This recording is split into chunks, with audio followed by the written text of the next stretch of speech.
Live from the roadside attraction that no one wanted to stop at, it's Malignant Bear, featuring me, JD Grossmitz. Hello everyone, and welcome to the stream. Tonight, I'm doing some soul searching on a road trip. A monster road trip. So we're playing Monster Prom 3.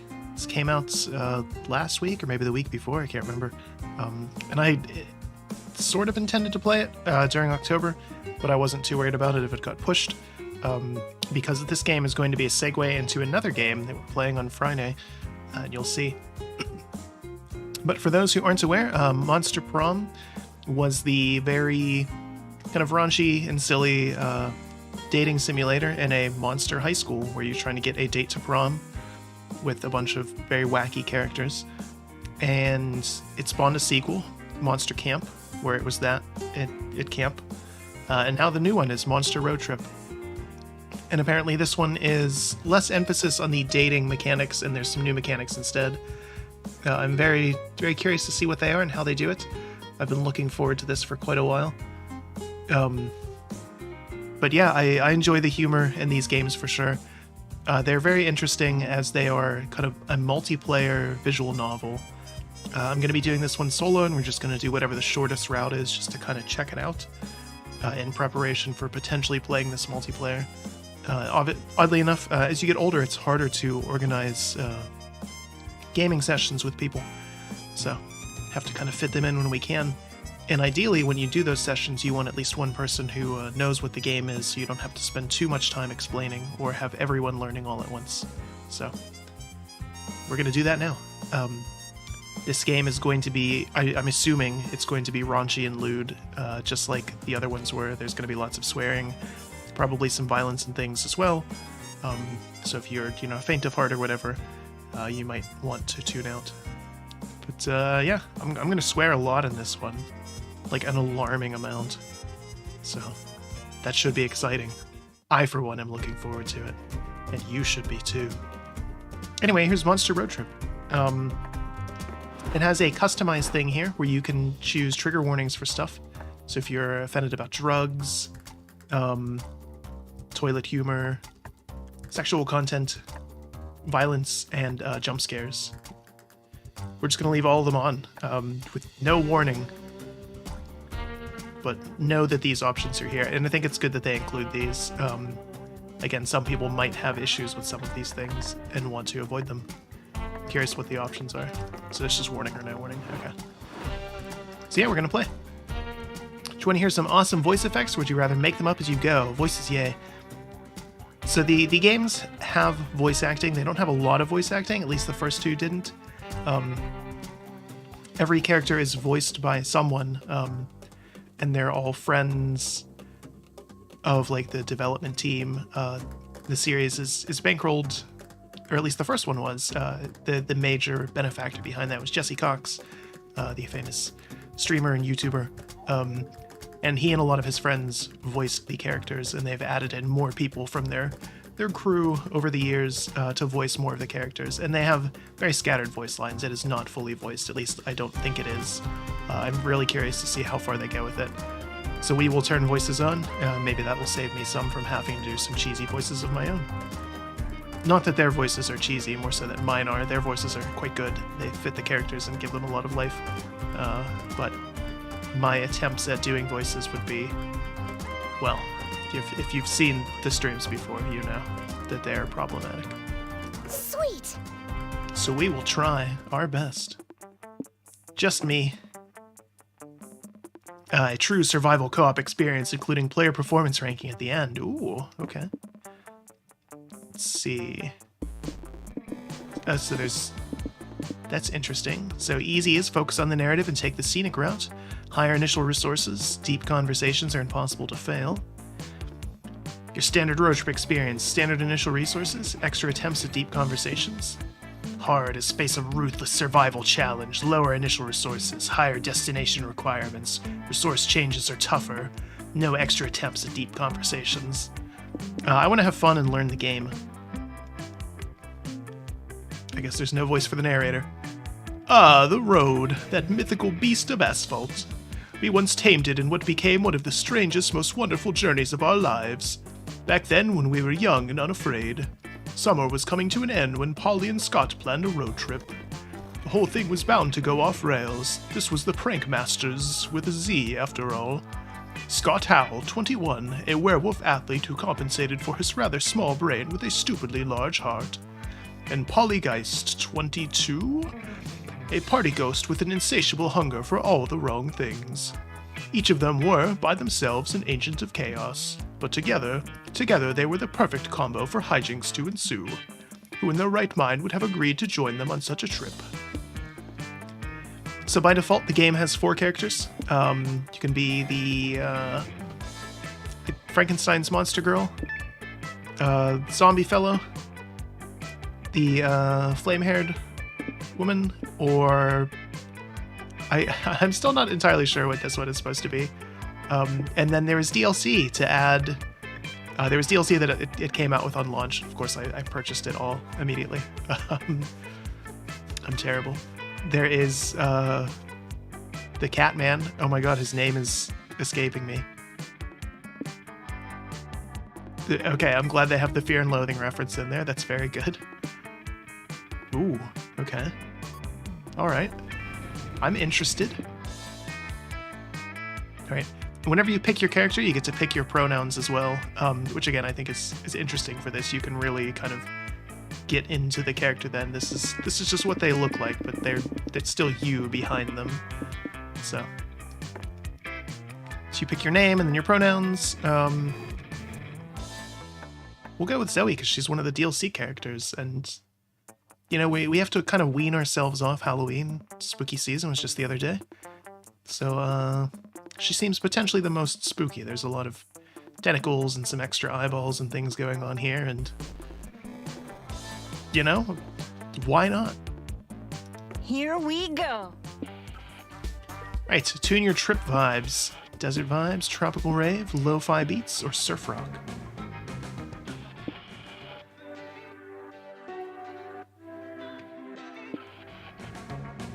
Surf rock is kind of like the menu theme from the first game. Nothing against surf rock, just... Lo-fi is very good, especially for road trips, but it can also be kind of too mellow at times.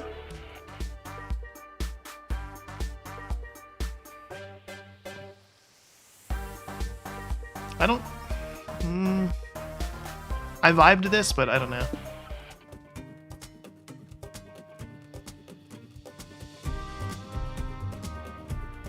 We'll go with lo-fi beats.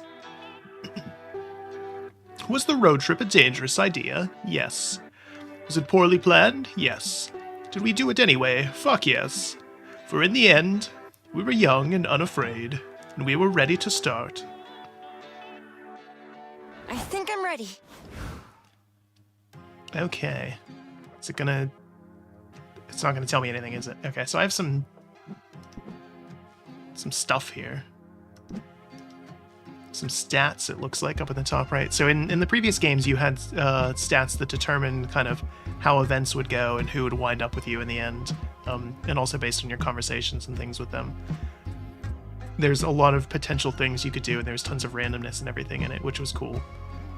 But, so yeah, these are some very different stats this time around. So we have hype, magic, mind, money, soul, and stamina. There's us. Full throttle in a bottle, so we get to choose where we go, and we can see it's going to, based on those icons, it's gonna give us things. Fancy motel. How many weeks do we have? It doesn't... I feel like it could have given us a little bit more information there. Maybe there'll be a tutorial as we go. Or not, I don't know. We're on a road trip. We gotta go to a biker bar. Polly, we can't go there. We're in a car, not a bike. It'd be rude. Breaking bottles, clinking shot glasses, the revving motors, the crash of a window store some dude just got thrown out of. Fill him up, please. Such are the dulcet melodies of a bona fide biker bar. This is your chance to embrace your inner badass. What do you do? Polly, I have a question. Polly, I've been meaning to ask you, how do you road trip? It's okay, Scott. It's no shame in asking, Scott. Let me explain. All of us will share 6 essential resources, and we need to manage them wisely to keep this trip afloat. So we need to be careful because the choices we make during the trip can affect these resources. If one of them depletes completely, we can kiss this road trip goodbye. I get it, so our goal is to avoid running out of any resource and keep road tripping forever. No, the goal is to reach one of 6 destinations every road trip leads to. I have this travel guide that explains how each destination requires us to hoard a different resource. You can check said guide whenever you want. Click on the Destination tab to the right, or press E on the keyboard or left bumper on the controller. There you'll find the requirements to reach a destination and win the game. Enough exposition, narrator voice inside our heads. Yeah. We get it. Keep our resources far above 0 and hoard enough of one resource to reach a destination. Let's go. Okay, so these are, so we just have to get to 25 in one of them, and then we win. We're doing some soul searching. That is the title of the stream. I had to double check. I don't know. Let's aim for that. And that is... Okay, the yellow face. We want things with the yellow face. Could start a brawl, play some pool, grab some drinks. Starting a brawl would get us some hype. I do like pool. It is... Play some pool. You head over to the pool table to start a game, but find 2 legendary idiots already in the middle of a game when you get there. I was hoping we would get a little something voice-wise from every character. Alright, I'll sing... Oh no, that was... I don't know, what do I want to do for this character? Alright, I'll sink the 6 in the top left corner pocket, which will knock the 7 into the 8 ball and ricochet them both into opposite pockets. Is that...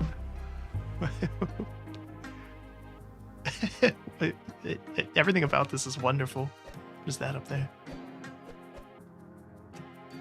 Oh, okay. Not if I block your amazing trick shot with my even more amazing counter move. 4...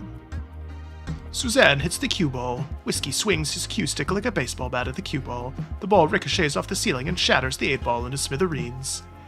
Damn it, you win another round of death balls, my friend. Here's your $20. I'll go pay for the property damages, too. What? Death balls, huh? Can't wait to turn this one into a story of how I died. What are you saying? You think you can withstand the almighty power that is death balls? Smoking all wrong. Was it always like that? Listen, I'm the greatest death balls player in the whole bar. No one has ever defeated me, and no one ever will. All the ranting is getting you intrigued. You politely ask Whiskey how exactly death balls is played. You dare challenge me to death balls at my own table? No? Nani? Someone say we have a death balls challenger? Yep, Zoe over here thinks she's got some big brass 8 balls between her legs. Accept your challenge, weakling. You challenge no one, nor do you know how this game is even played. But this is your life now, you guess. How will you beat an all-time death balls champion? Okay, so we still get choices. Ben Physics with the time-space-defying curved shot. Sad reality is you will never be better than Whiskey. You must resort to the oldest Deus Ex Machina in the book, the power of love. In order to pull off a feat like this, you'll need to really concentrate. You close your eyes and focus on your breath. In, out. In, out. You open your eyes, the bar is gone. You're at the sacred tribunal of the laws of physics. However, the lords of time-space preside over a constant hearing of regular people pleading to break the laws of physics. The Raxath Empire has devastated my people for centuries, the current defendant begs. If I could just part the Zucker Sea, we could escape them. The Lord decrees, Nermal the Noble, your intentions are pure, but your circumstances are not extreme enough to permit breaking the laws of physics. Next. The bailiff drags Nermal away. You step up and say you'd like to break physics to win a game of billiards and look cool in front of your friends. The pursuit of coolness is indeed a noble task, says one lord.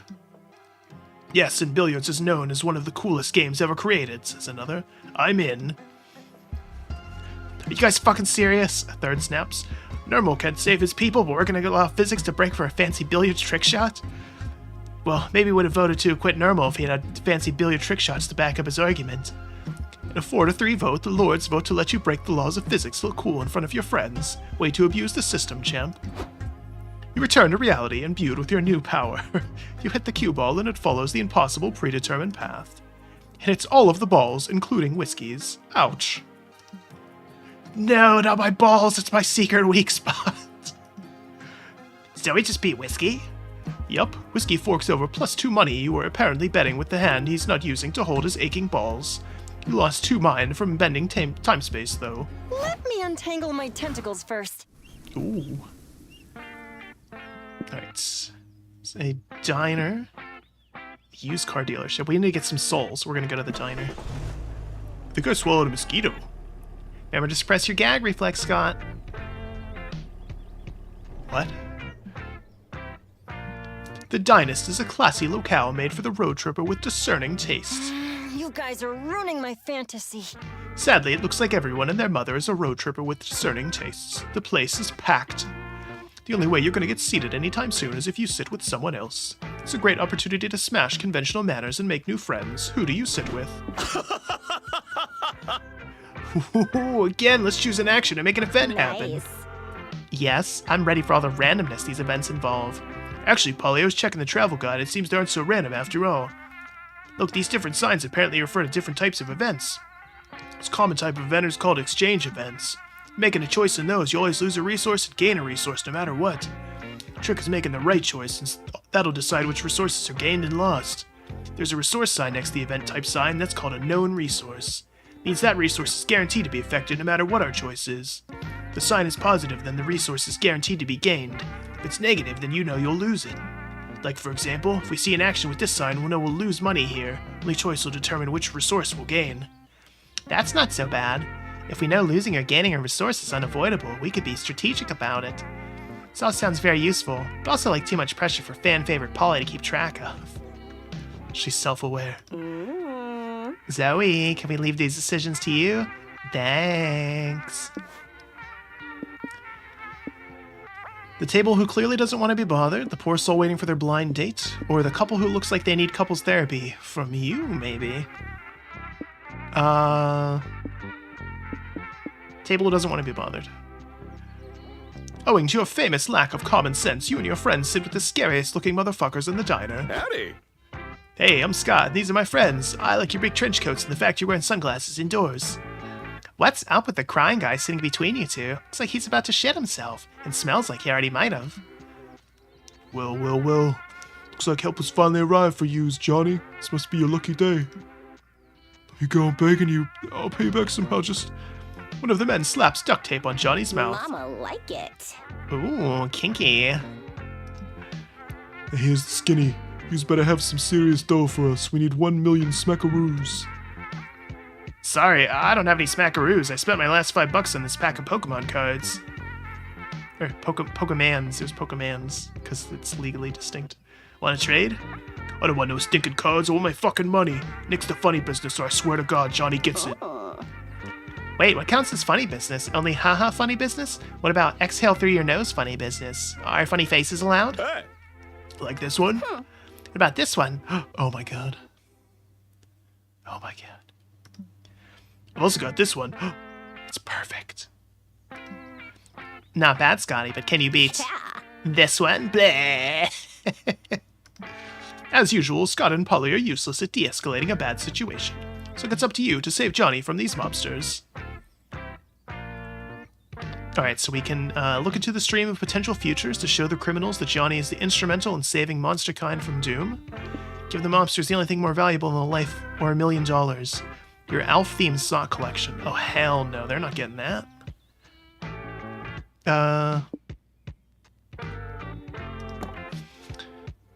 You use -2 magic to cast a spell that opens the time stream for everyone to see and hone in on Johnny's life. You look a year ahead. Johnny is being held for ransom by a gang in a supermarket. Next year, he's been kidnapped for ransom by a drug cartel. Wow, you get held for ransom a lot. Is this like a thing with you? Huh. It's his face, I think. He has a very kidnappable face. You fast forward through the years. See Johnny eating cereal, Johnny going to the bank, Johnny being held at gunpoint at the bank. 15 years into his future, you see that Johnny's an executive producer for a reality show in which contestants compete to marry a potato. Whoa, stop there. Now, here's something interesting. Look at that potato's rugged cheekbones. I gotta know how this ends. The potato picked the delicate, graceful Cindy, or Brad, the billionaire bachelor. Well, far be it from you to argue with the guy pointing a gun at your knee. End up watching the show for 3 hours until your spell finally wears off. No, you didn't know it's such a cliffhanger. Chuck is objectively the best suitor, but Kimberly has the best chemistry with the potato. Their kids would look super cute. You guys can't kidnap Johnny. You gotta let him live long enough for this incredible show to get produced. Damn, he's right. We'll let Johnny go until Potato Bachelor gets produced. Then we'll hold him for hostage money. In 15 years, Johnny won't be your problem anymore, so whatever. For now, you gain +2 soul for saving his life. I've memorized the wiki. Well done, us. Okay, Shady Property or the Animal Sanctuary? It was just Halloween. I think we kind of have to do this one. Finally, some respite from wacky stuff. Oh. Huh? Well, I'm getting dizzy watching our resources go up and down. Yeah, man. Is it even possible to know what we're losing or gaining beforehand? Dang, we're doomed. Put something on the radio. We may fuck up this road trip, but at least we'll fuck it up while having some fun. Okay. Welcome to our humble radio show where guests give narratively convenient road trip tips. Today we have road trip survivor Carmack S. Thompson and Hunter McCarthy. I see what you did there. Guys, what can you share with our audience? Let me start by saying that the number one cause of road trip-related deaths is not properly understanding how to manage resources. Oh my god, what? It's like a Cronenberg monster. Ah, the dreaded 6. The most unexperienced road trippers think they behave in arbitrary ways, but that's simply not true. You're making choices on the road, you have to look for little cues, and to throw at resources you'll be losing or gaining.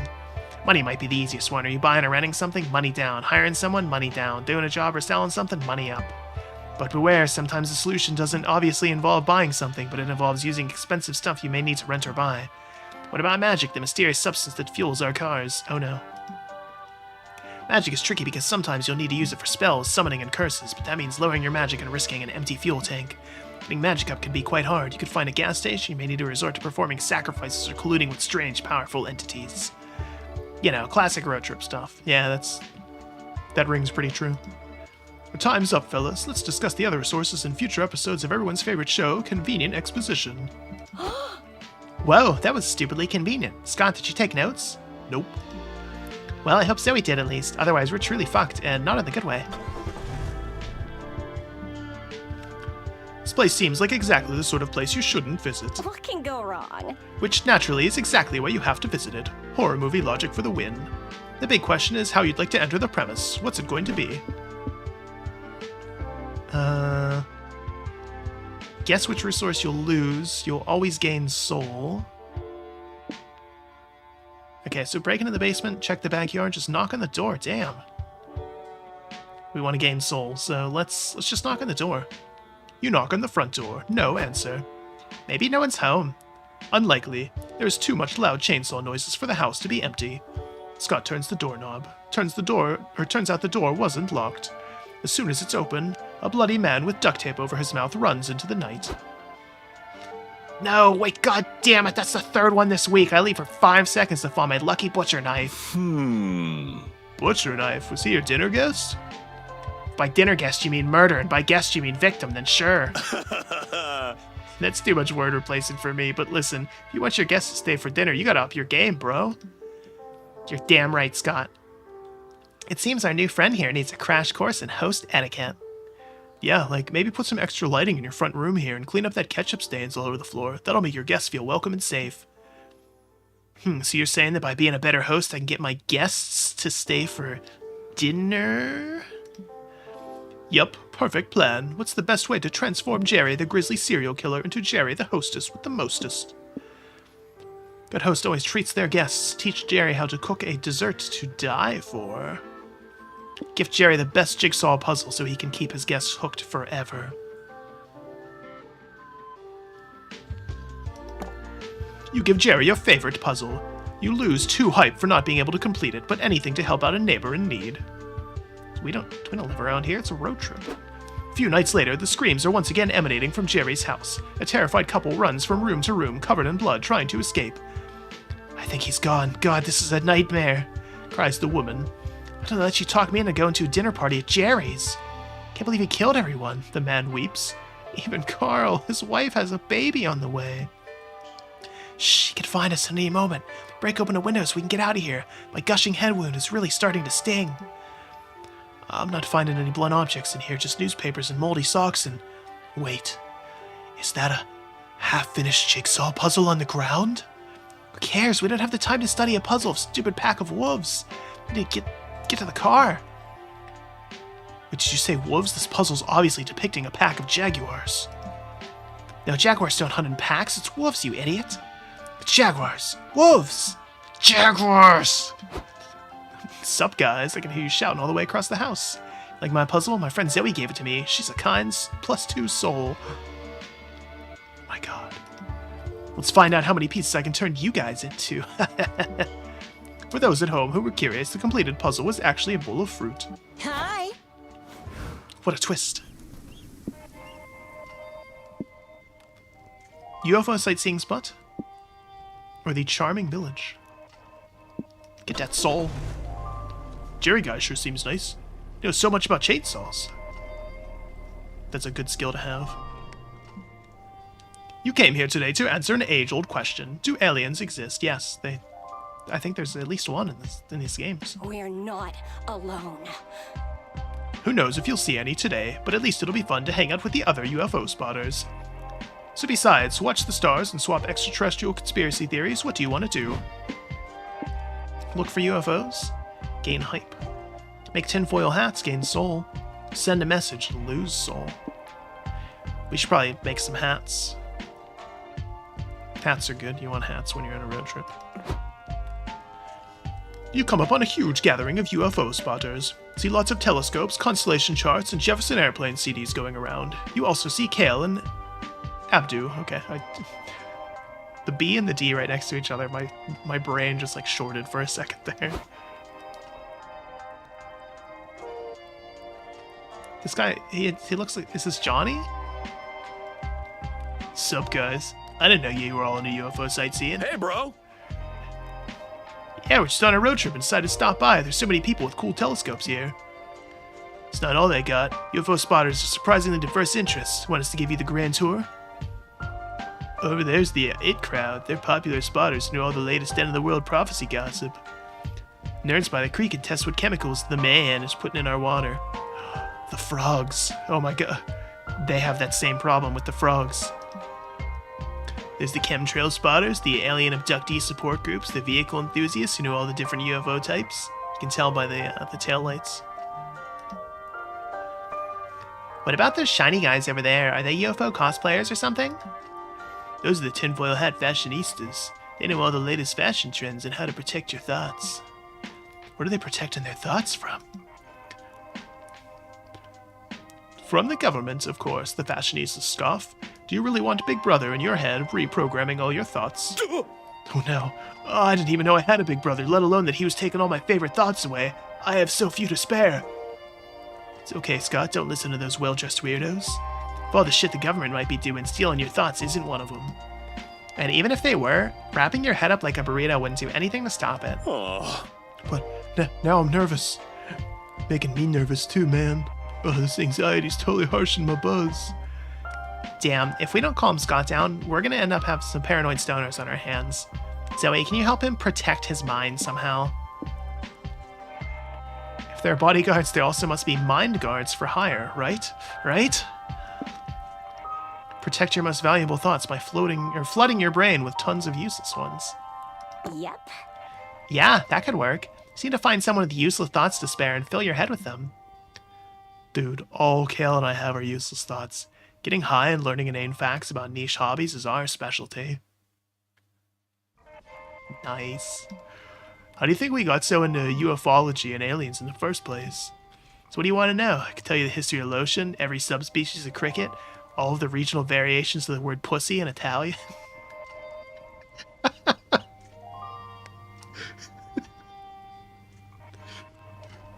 That's a solid one right there. Oh, how about I tell you all the minutiae of baking a perfect loaf of bread? I was really craving bread last night and ended up on a Google deep dive for 9 hours. I think you can say Google. It's like a common word. I'm pretty sure there was a court case about that. Oh my god, dude, I did the same thing. Whoa, that's crazy. Are we like mind melded or what? Are you sure you two weren't just hanging out last night and doing the same activity together? Oh yeah, that does make sense. Sorry, my memories of time and place are pretty much replaced with bread facts. Yeah, this'll definitely work. So to bake bread, you need flour, sugar, a plastic scraper, and a Dutch oven.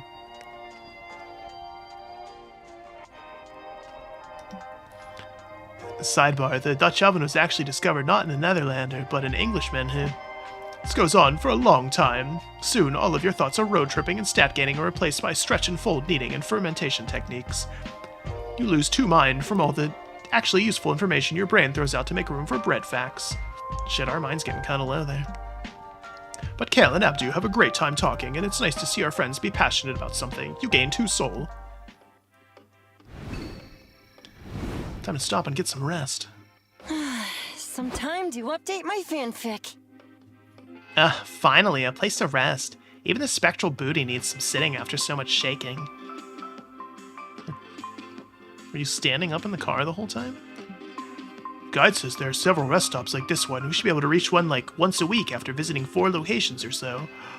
The tutorial, it continues. Let's go, Scott. Sounds good. Let's go chill on those benches, Scott. As your friends leave, you realize you don't want to rest because you're utterly addicted to making choices all the time. And this rest stop is no different. You quickly assess the many, 5 things you can do and check out around here. But beware, with the exception of the car, each choice is the only accommodation for 1 player. It's first come, first serve. Go and see what the different spots do. Ooh, Let's choose wisely. Oh, was that my turn? Welcome to the benches, where you can relax and talk with either Polly or Scott. Conversations you can hold with them are chill, narrative treatment with no choices to be made. Enough conversations, you might score a date ending with one of them. Also, by having a conversation with Polly or Scott, you'll activate the chaotic energy passive effect, which will remain active for the following week. What to do exactly, find out for yourself. What if I wanted to see what the other ones did? I was hoping that it would... Okay. For 1 week, all resource gains and losses from events are increased by 1. It's it's the same. It's the same.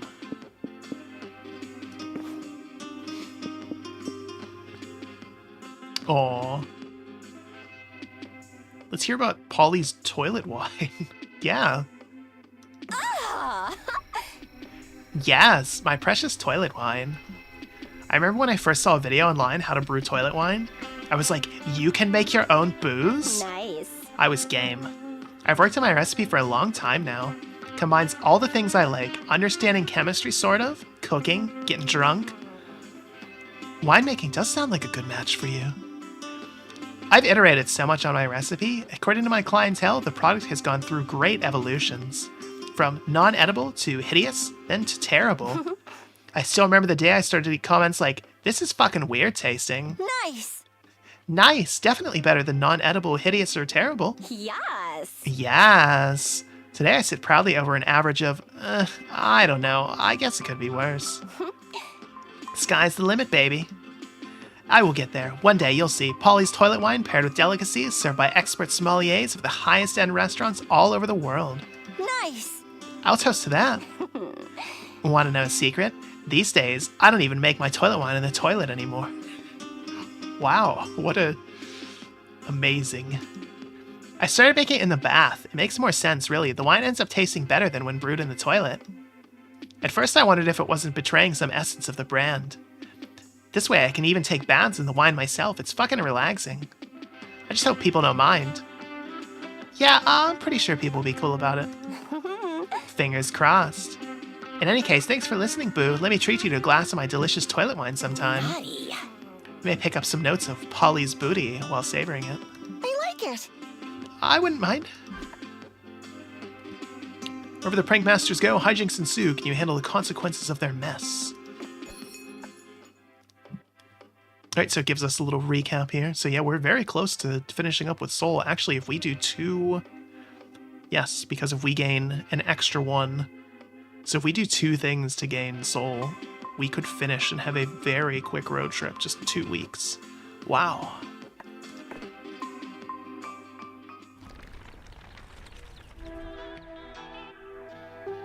I've memorized the wiki. Alright. Simon Soups, it's a super special place. Farm. It ain't much, but it's honest work. I hope they have sheep. Want some sheep's clothing? I want to take a drink.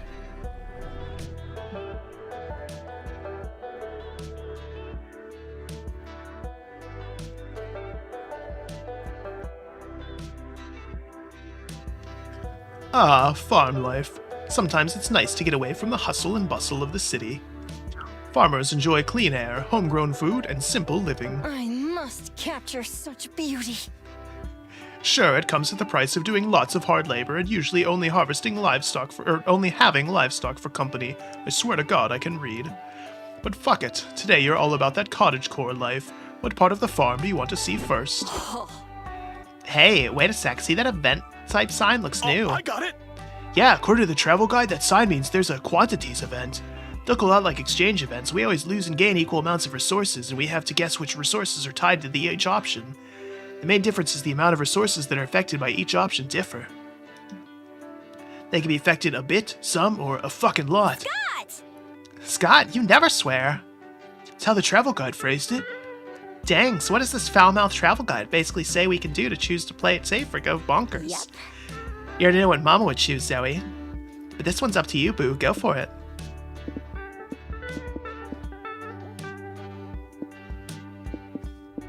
I mean,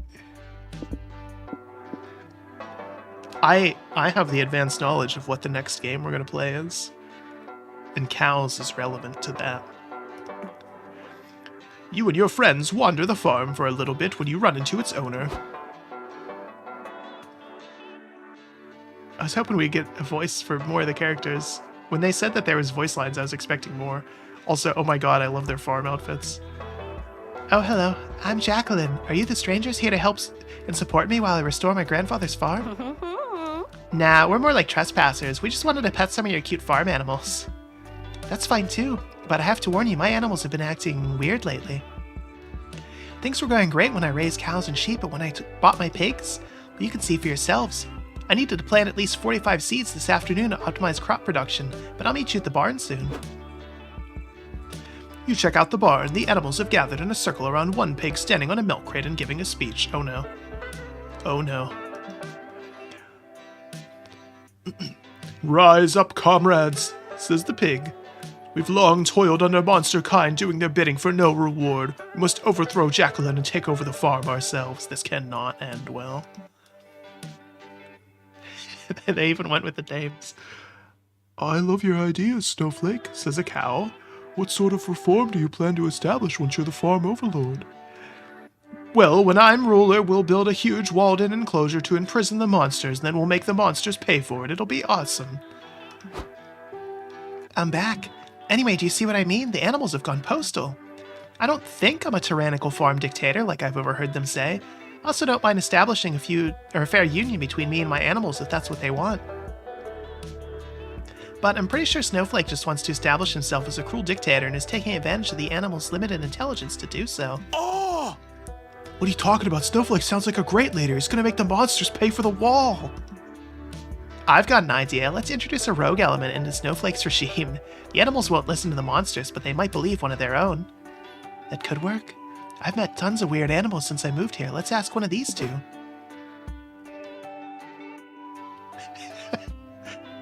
Fuck capitalism, embrace anarchy. Topple this new status quo by planting an anti-establishment punk skunk with tons of raw charm and an insolent band. I mean, we're gonna pick this one, but send in this very normal rabbit who only needs convincing backstory to go undercover. I'm gonna go out on a limb and say that this is gonna be Scott, and would probably be hilarious. But as a glam rock band, we obviously have to pick the skunk. Later, the animals are gathered for another political meeting. Snowflake is doing a Q&A regarding the monster kind insurrection. Snowflake asks the cow, we really get all the hay we can eat in the new regime? Of course, says Snowflake.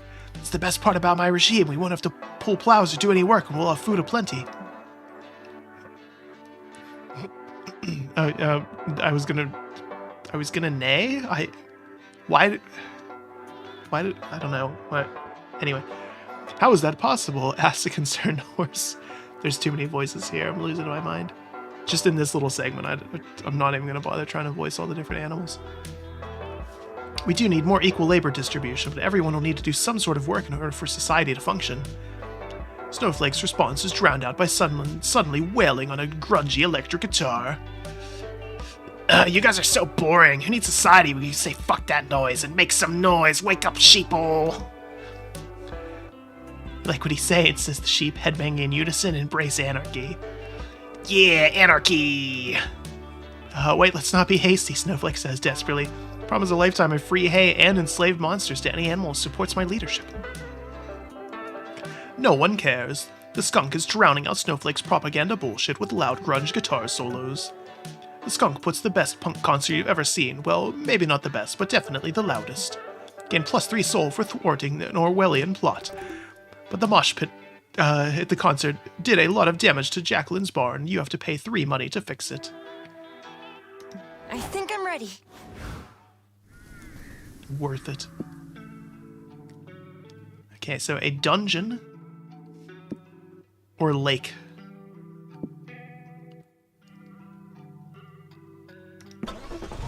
I'm bored. I want something to happen now. Oh! Hey, Polly, look what time it is. Oh, fuck yeah. Put the radio on, Zoe. Welcome back to Convenient Exposition, the radio show where our guests give narratively convenient road trip tips. Mr. Thompson, Mr. McCarthy, what can you tell us about the mysterious resource known as stamina? Stamina, the fuel for our bodies, yum. Getting stamina up is simple. Eat stuff, stay hydrated, get some rest. It's important since arduous activities such as exercising or having intercourse will eat up your stamina. Throwing your food away or using it in ways that don't involve eating it will also lower your stamina. Cormac, something you said about stamina reminded me of mind. It takes an experienced road tripper to differentiate how resting raises your stamina but relaxing raises your mind. Spot on, Hunter. A strong, relaxed mind can save you from succumbing to road madness, and to what to this day I suspect is an ancient deity preying on mortal psyches. Relaxing and finding enlightenment will keep your mind up, so will strengthening your brain by learning new things. But if you overtax your brain, you may actually risk lowering your mind. Anything that strains your brain can result in mind loss, from trying to comprehend the incomprehensible to getting in anxiety-inducing situations. You betcha, says the radio host, even thinking for too long, like myself after this very edifying rumination, which is why we'll stop this episode right here. Cormac S. Thompson and Hunter McCarthy, everyone. Thompson and McCarthy, am I right? No, I have no idea what you mean by that, Scott. Me neither, Polly. Me neither. Normally, a dungeon would be a dark, scary place for people to be locked up and punished. You are no match for me. But in the world of video game logic, everyone knows dungeons are just challenging labyrinths waiting to be explored. There are plenty of ways to plunder a dungeon. What's your preferred method? Fight the boss? Grind? Solve puzzles? I'm curious if we get 25 soul just like this fast, does the game just end? Time to grind your RPG. You suggest grinding this dungeon for experience points. Muscles! I love getting on the grind, let's do it. Mama like it. I love grinding too, so this should be fun. Not the right kind of grinding, but it's too late to explain. You're surrounded by slimes to kill. Time to grind for XP. Get to work slaying slimes. You'd think this would be a difficult task, but these slimes are actually stupid easy to kill. They practically explode at your touch. In fact, you kill a couple just by staring at them really hard. What the fuck? Aww. This feels so mean. I don't like killing slimes. Why are we even doing this to them? I think we're supposed to gain experience from this, which is important for something. This experience, it's not a good experience. The slimes don't deserve to die. Just look at these little guys. They're beautiful. Aww. That's a matter of opinion. Aw, you're right, Scott. This is cruel. These slimes are just chilling in this dark, homey dungeon before we started slaughtering them. As you stand around contemplating your heinous actions, the slime in front of you throws itself into your sword. Help! No, stay with me, slime bro. Let me heal you with the power of my hugs. Scott hugs the slime so hard it explodes. Oof, the price of never skipping arm day. I don't get it. Why don't they even try to protect themselves? I think these slimes have gotten so used to adventurers killing them for XP that they've evolved to think their only purpose is to be killed for XP. Oh. It's terrible. Can we try to teach the slimes a new way of life so they won't be existing to be slaughtered anymore? That sounds more fun than tediously spilling slime blood all afternoon. How do you improve the slimes' lives? Teach them karate. They'll gain confidence and self-esteem. Value their existence over giving XP points, and they'll be able to kick adventurers' asses. Their main purpose is giving adventurers experience. Help them open a high-end restaurant. It won't sell a meal, it'll offer an experience. That's...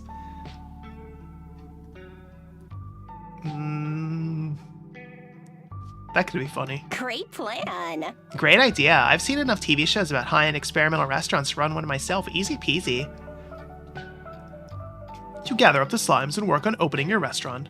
Polly helps out by drinking lots of wine and yelling at people. I said cut these tomatoes to look like strawberries. You're supposed to actually make them strawberries, you fucking walnuts. What's this? I said paint a surrealist rendition of the Mona Lisa out of pistachio paste on these crackers? This is Impressionism. What do you think we're doing here, making food? Yeah, that's exactly what I thought we were doing. Scott, you are so off base. Scott, no! No, we're not making food, we're making an experience. That's what people are paying for. After much preparation, it's finally the opening day of your restaurant. Adventurers line up to loot the dungeon, but instead they find... Hello! Welcome to Le Donjon. I'm your waiter, Scott. May I recommend the animated skeleton crisp for your first course? They're very yummy with our mulberry wine. Huh? Scott, 86 the mulberry wine. Someone, not me, drank it all, and if anyone says it was me, they're fired. The hell's going on here? The adventurers ask. Came here to see the Elder Dragon boss, not have fine dining. Oh, speaking of that, we're running a special on the Elder Dragon Tartare entree. Comes with treasure hoard gold shavings on top. You fail to make a profit. In fact, you lose 3 money on ingredients. But that's business. Le Donjon's opening day is still a great success. You rock. We made RPG Guide's top 10 dungeon restaurants of the year. I'm so proud of you, little slimes. Now it's time for us to go, but you'll leave you in good hands. There's one slime who's proven themselves worthy of wearing my head chef hat. It's, well, to be honest, all you slimes kind of look the same, so I don't know. I'll promote this guy. Good luck. This has truly been an experience worth gaining. You earn 3 soul. Let's win this thing.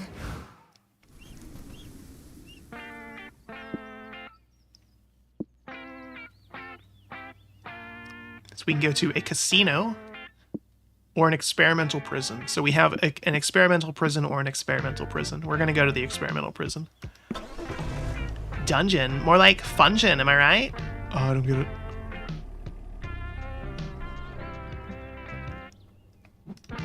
Okay, so we have enough to get to a soul destination. So we still have to get through the week, though. Okay, that's interesting. You're faced with a very strange prison. No clue why you'd want to break into a prison as a fun road trip activity. Narrator, don't you dare harsh my vibe, you asshole. What can go wrong? But it's safe to say that this place isn't your typical penitentiary. Maybe the morbid curiosity is getting to you.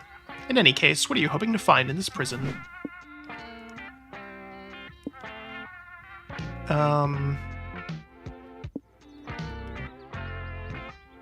Ooh. So impossible mazes, deadly games, or complex roles. You all go to the prison entrance to inquire about a tour, but the security guards just hit you over the heads with their batons until you're unconscious. Bummer. What? What's going on? Where are we? She was in the second one. I was gonna ask you guys the same question. Dahlia, how'd you get here? No idea. I was leading my armies to conquer a lesser nation, typical Tuesday, and then I blacked out and woke up in this weird maze. Just then, you hear a mysterious voice over an intercom. Welcome to the Death Maze. Find the exit or die for our amusement. Oh, this is one of those fucked up survival games. The Death Maze is a little redundant. We can still make this work. First step is to getting out should be assigning ourselves group roles. We'll be more likely to survive in this if we stick to the established tropes. I'll be the world-weary badass who's unfazed by all this shit. I'm sexy and that damaged anti-hero. I can fix her way, and I get laid all the time. I'm a fan of Dahlia. Actually, I think the last time I played Monster Camp, I'm pretty sure I tried to go with her. It was either her or the calculator? I can't remember. Oh man, I was gonna call that one. I call being the annoying, panicky girl that's totally not cut out for this high stress or high stakes situation. Watch, I'll get into character. We're never getting out of here. We're all gonna die. I'm scared. Wow, Polly, great acting. You really made me believe for a second that we aren't getting out of here and we're all gonna die. Go team! Can I be the dumb jock with the heart of gold? I'm really good at that one. Sure, what about Zoe though? Maybe she should be the one that dies in the first 10 minutes to establish the stakes? Hard pass. You decide to be. The quiet weirdo who solves a lot of puzzles because they're secretly part of the evil corporation behind the maze. The thief, it's the best class for this adventure. With disarm traps, it's a starting skill and a spell to double the loot you get from each room. Ooh. I think my favorite thing about this game is that there's never a bad choice. They're both going to be hilarious and funny. Or, there's synonyms. They're both going to be hilarious and interesting. I feel like I'll lose soul with this one, and I don't want to do that. Lame. God damn it, Zoe. Why do you always try to bring role-playing into every situation? Kinky. It's not even the fun kind of roleplay. Hell yeah. Yeah, this may be a labyrinth, but it's obviously not the kind with a minotaur or dragon to slay at the end. Stick to one genre. Come on, this'll be fun. Dahlia can even be the barbarian if she plays along. She's interested. I could feel it. Do I get a cool axe? Duh, you toss Dahlia the cursed great axe you keep on hand for emergency LARPing purposes. Fuck yeah. I'm suddenly very into this plan. You make that maze your bitch. With your sleight of hand skill, you easily disarm most of the traps, and if you can't, there's always plan B. I roll to smash the puny trap into a million pieces. In the last room, a secret door opens and several guards run in. Stop applying RPG logic to our punishment maze, they complain. You're totally undermining our gritty cyber dystopian genre. So you're the fucks that put us in here. You made a big mistake. I activate Barbarian Rage. Turns out the maze runner's laser guns are weak against enraged buff lady with fucknormous axe. Dahlia hacks them into bits with ease. Okay, fine, I admit that worked, but I still say next time we get trapped in a punishment maze, we try the fun kind of role-playing to get out. I don't think we could play that one on stream, Polly. I mean, we could, but... yeah, fuck it. If they make that game, I'll do it. Whatever. You leave the maze through the secret door, and...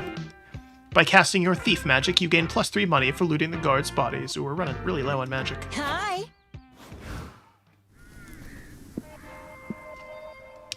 Motel or the picnic spot? Picnic spot. Dooby-doo-doo. Driving careless. Oh, it happened so fast. Scott! Scott, fuck! Turn the radio on. Convenient exposition has started already. We can't miss it.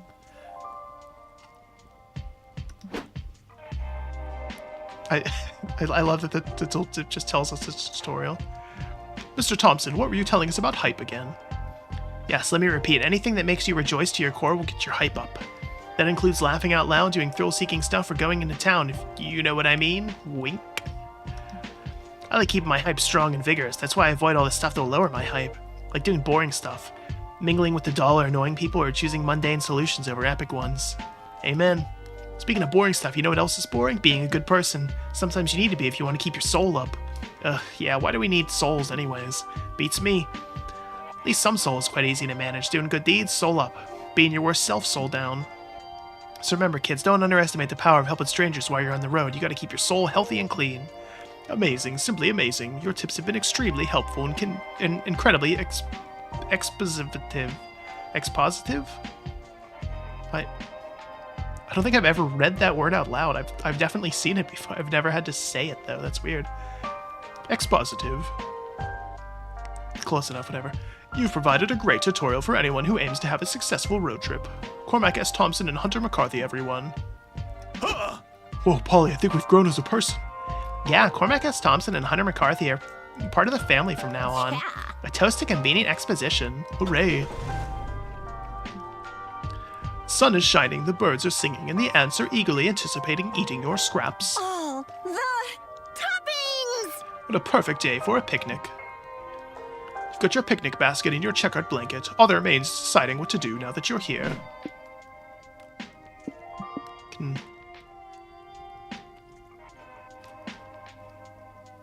we can have a nice picnic. We can crash other picnics. Or play fetch. Just have a nice picnic. That sounds... Got the picnic basket of food, you've got the nice day, and you've got friends to enjoy it with. You just need to decide where to spread your checkered blanket. Let's do it! Don't worry, guys, I know how to find a perfect picnic spot. We've learned all about it in Monster Scouts. First step is to make sure your spot has nobody else's pee on it, because it's rude to picnic on a spot that somebody else already claimed. Perfect picnic spot is also enjoyed with 3 to 6 friends. Good thing we're somewhere in that number. Good thing, Scott. Let's look for a place high on a hill with good air. I'll lick my finger to test the wind while we walk. I've seen people do it in movies.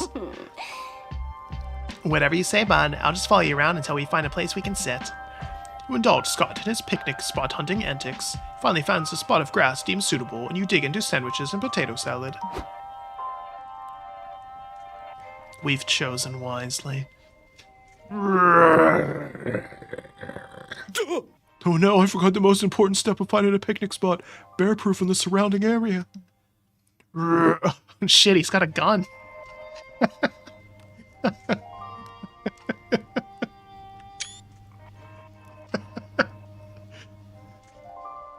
Huh? Whoa, is that a bear with a gun? That's my second favorite excuse for how I died. Oh no, this bear isn't stealing the picnic, it's robbing the picnic. This is a stick-up. Have the picnic, Mr. Bear. We don't want any trouble. The bear doesn't seem sold on those terms. He gestures the gun at Polly's bottle of honey mead. No way, Boo! What, are you gonna steal my booze too? No way, Winnie the Party Pooper. Over Zoe's dead body. Not willing to die for mead. Intercede and save the day before the bear lights you all up. The bear's behavior is probably due to nurture, not nature. Try to learn what circumstances brought it to a life of crime and help him from a place of empathy. Get this bear, the only thing bears covered more than a delicious picnic. A taxi license. Just imagine it, a bear driving a taxi. Priceless. Is that a Clerks reference? It can't be. So, everybody knows that there's the Clerks movies. There's 2 of them. I think they're making a 3rd. I don't know. In between the first 2 movies, Kevin Smith actually made a Clerks cartoon. It was very short. It was only a couple episodes. It was very weird, just full of non sequiturs and all that. And in one of them, there's a scene where there is a bear driving, and it's presented as like a wacky foreign cartoon. And it's like, oh my god, bear is driving. How can that be? And for some reason that stuck with me, and that was, oh god, probably 20 years ago. And I just remember that, and that immediately popped into my head when I saw this. I hope that's what they're going for, so we're gonna pick it. That costs a lot of money. You order a taxi license for 3 money, you offer it to the bear, and he runs off with it. Hooray, you gain +3 hype for surviving that encounter so smoothly. I'm glad that worked, but I have this weird feeling that our actions are gonna have consequences. Psh, what are you talking about? That never happens to us. Later, 2 hikers are sprinting through the woods in a desperate escape. A frenzied drumbeat accompanies their panting. Told you these woods were dangerous, Gus. We never should have come here. I know, but this, even you must admit, this is abnormal. There's no abnormal in the unforgiving wilderness. Nature's a cruel mistress that'll push you to your limit. Yeah, sure, nature's a bitch, but that doesn't explain why that bear's driving a fucking taxi. Vroom, vroom. You've seen man versus nature. You've seen man versus bear. You may have even seen man versus several bears. But in this summer blockbuster hit, you'll finally see man versus bear in a taxi. Taxi Bear, the fair is your face. Coming soon to a theater near you. I'm okay with that too. That worked. Have we won? What's our strategy here?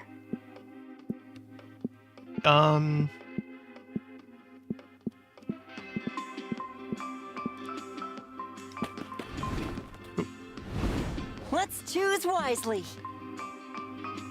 Welcome to the bartering stand, where you can barter with little trinkets and manage your resources a bit. Each trinket is tied to a resource. You lose the resource tied to it, the trinket, and give away some of the resource tied to the trinket you take. Also, Noodles is here, but I don't know if that's a good thing. The desert is my home. Howdy. Still got those pesky worldly possessions, huh? Why not trade them to me for some of the weird crap I've got? Nothing matters anyway.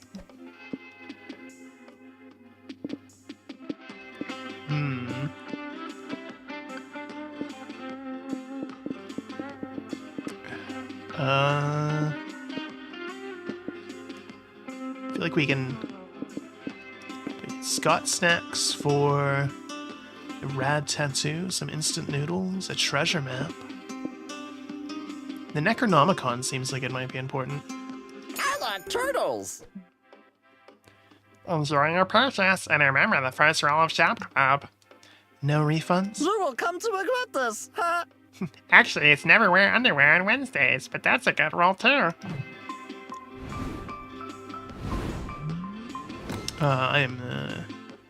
It is Wednesday and I am not abiding by that rule. Have we won? Why did Soul take us to Vegas? Hell is real.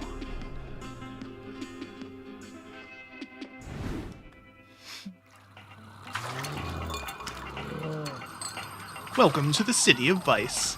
Glad the bear showed up again. This looks like it was probably a pretty fun time.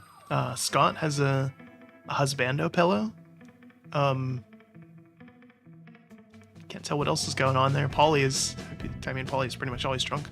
The bear is there, that's good. Something was stabbed. You indulge yourselves unapologetically. Gambling, parties, crimes, you name it. And the last night you go all in. So much so that the next day you remember nothing. The hotel room is a mess. There's tons of random hats, a katana, some fruit, a dragon heat body pillow, a bathtub with a bear. Dang, whatever happened last night, it sure was something. Congrats, you've reached a destination. There's more to it. Every player gets an individual ending. Could end up being a lame loser, just okay, or the MVP. Multiplayer mode, the result will be determined based on how much you each contributed to the resource needed to reach the destination. Single player mode, it's determined by your overall resource spread. Our spread is not so good. There's also the date ending, which has its own requirements. But ending up a lame loser will override the date ending. No dates allowed for lame losers. Anyway, let's judge you. I'm so nervous. Fuck, what a night. It's a shame you've all forgotten most of what happened. The only thing you know for sure is that you had the night of your lives. But after some research, Polly manages to find one pic from last night. And it's a pic featuring you. That's what I call a mouthful. What is... You appear to be out-drinking everyone, and you're doing so by drinking out of hats? I'm okay with this. What were you even drinking? Whiskey? Beer? Soup? Looks like cheese fondue. You may never know. The perks of having multiple mouths. Although your memory is blurry, one thing is for sure, you rocked hard. Dang, it truly was a night to remember, even if you technically can't remember it.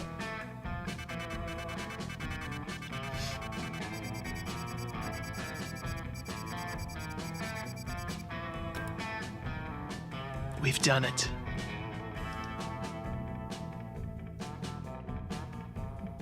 Just like that, the road trip came to an end. It's full to the brim with danger, fun, and utter nonsense. It's everything we could have expected from a trip with Polly and Scott. Scully and Pocot. We not only survived the whole thing, but we conquered it and came out different people. Turned out to be a pilgrimage into self-discovery, a rite of passage, a quest for growth. That is to say, a fucking good road trip. As we're heading back home, I thought about how all of this was just one of the first stops, in a much bigger journey that was only just beginning. More sequel bait.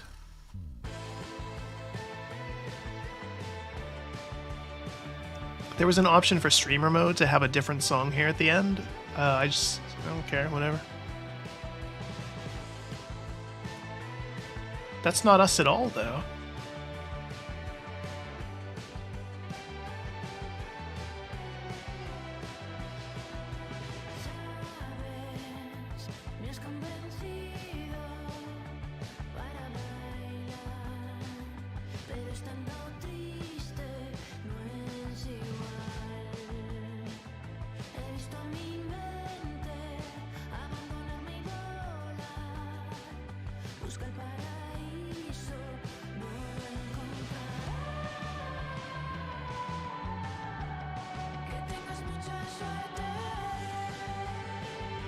I have the sound maxed, that it's just not very loud, unfortunately.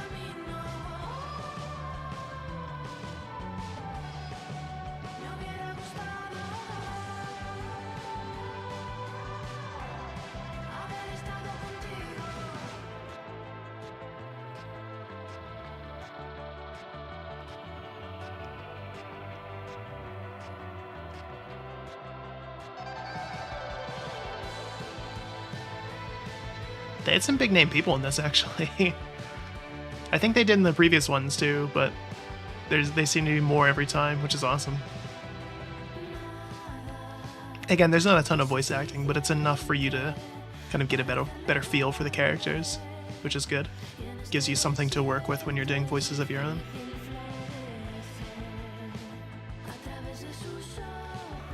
So yeah, the game does support online multiplayer or couch co-op of up to 4 people. Just like all the other ones did, so.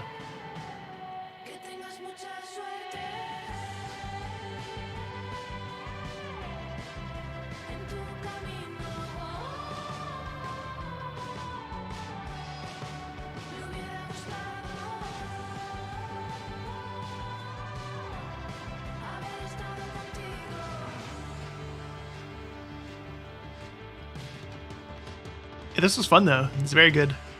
Again, I'm just a fan of this series in general. The humor obviously resonates with me, but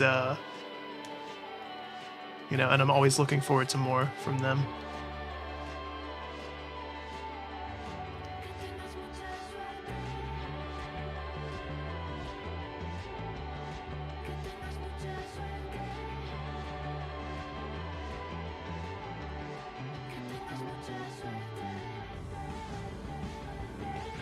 I'm so glad they're going to make another one.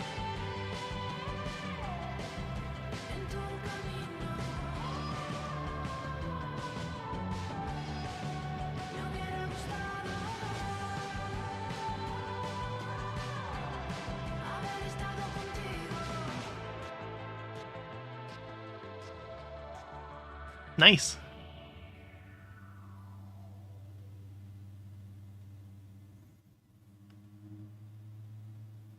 Well, we did it. Our soul searching is complete. We wound up in Vegas. And probably lost all of that soul. But that's okay. I'm looking forward to playing this more, especially with friends. I'm glad that I understand how the mechanics work now. But it's fun, and it's different enough from the other two as well. Camp was good. I didn't like it quite as much as the first one. Because it's like the exact same thing, but it felt a little more random and kind of punishing. Like the humor was still there and very good, but mechanically it was just the same but harder, which was a little frustrating. Whereas this is, you know, there's a lot more options and things going on. The humor is still there, and the mechanics are different enough that I think there's more going on, and you can potentially have some more options, especially with multiplayer. If you can, you know, if people are fighting over which destination they want to get to, I think that's kind of cool. So, but yeah, very good. We're just going to do the one run. This was always going to be a shorter stream, however long one run took, because there's obviously lots of talking and there's lots of different voices. We could probably do 2, and I would still be fine. That's not an issue. But I want to save my voice for something else we're going to do later in the week that I'm very much looking forward to. So, because obviously we did a road trip out west and some soul searching, and there's other things out west too that are pretty interesting, so might have to explore that. Anyway, this was Monster Prom 3, Monster Road Trip. I obviously definitely enjoyed this game. It's fun doing all the silly voices and stuff. And again, the humor certainly resonates with me. And I hope it resonated with you and you enjoyed it as well, and maybe you got something out of my stupid voices, who knows. Regardless, whether you were here live or you happen to watch this VOD later on down the road, I hope you enjoyed this too. And until next time, have a good one.